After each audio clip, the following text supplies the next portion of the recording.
Okay, we're back. As you can see, the last time we were talking, I showed you how to cut up a pork butt.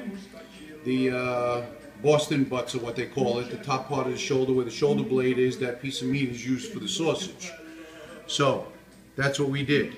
Now, what I'm going to do is, we cut these up into pieces that will fit through the machine.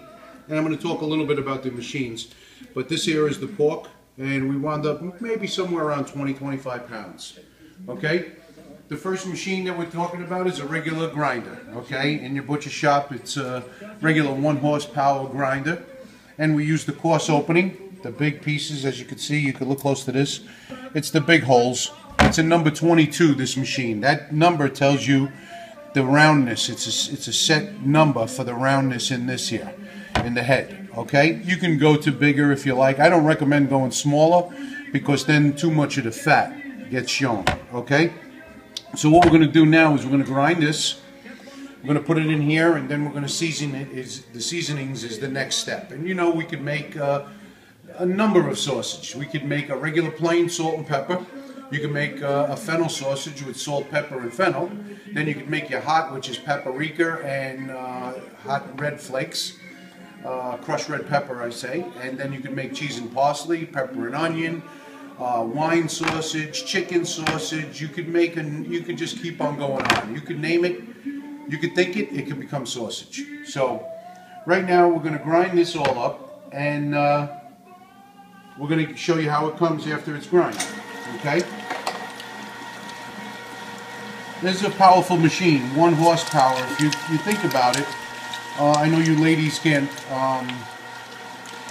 relate to a 1 horsepower machine, but most pools have a 3/4 horse to a 1 horsepower pump, the pool pump.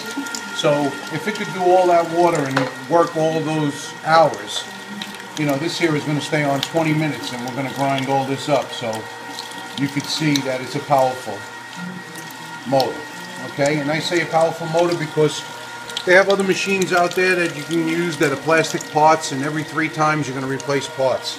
It's worth it to spend the extra money right off the bat and have a good machine that you can rely on. Okay? The other thing that you want to make sure is you never want to put your fingers in this hole. There's a little worm in here. It's what we call a worm, but it's it's a regular circulating, and it draws everything to the head. And if it catches the tip of your fingers, it could pull your whole hand in.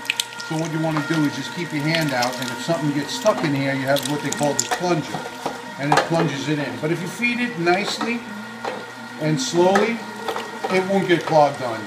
Unless, of course, the piece is too big for the machine. Then you're going to get clogged. Okay? But I think we did pretty well by cutting our pieces to the right size, so we don't have to worry. Okay? So we just grind this up.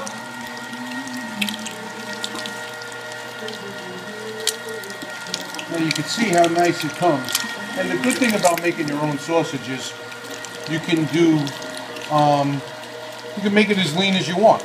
Okay? So that's my first batch. Okay? And you can see it's nice and lean. It has its fat content in it, but yet still nice and lean. Okay? Now, talking about these machines a little bit more, a lot of people could recommend and say that you can do everything with this one machine.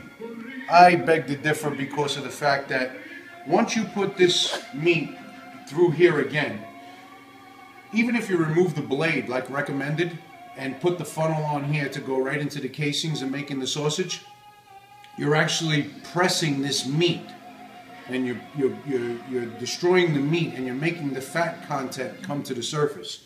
And what you're going to have is a lot fattier meat. Okay, and you don't want that because you don't want the fat to stay in the meat. Okay, even though it's here, it tastes better and it could be easily separated if it's whole. But if you put it through again, it blends with the meat. Okay, and it destroys the meat. It's a change in the taste and everything else. So that's why you only grind pork 1 time. Okay, and pork is a very delicate meat. It's got a short shelf life. Okay, you have to be very careful with it. If it starts to get a little tacky and sticky, then you know it's starting to turn on you. Usually you keep this maybe 2 or 3 days in your refrigerator and then you have to use it, okay? But still in the interim, even if it does get a smell, usually in the beginning, it's still good, okay? You just clean it down and it's really just the blood and the liquid around it that's starting to go bad. And as you can see, if you come back over here again, you look at the bone.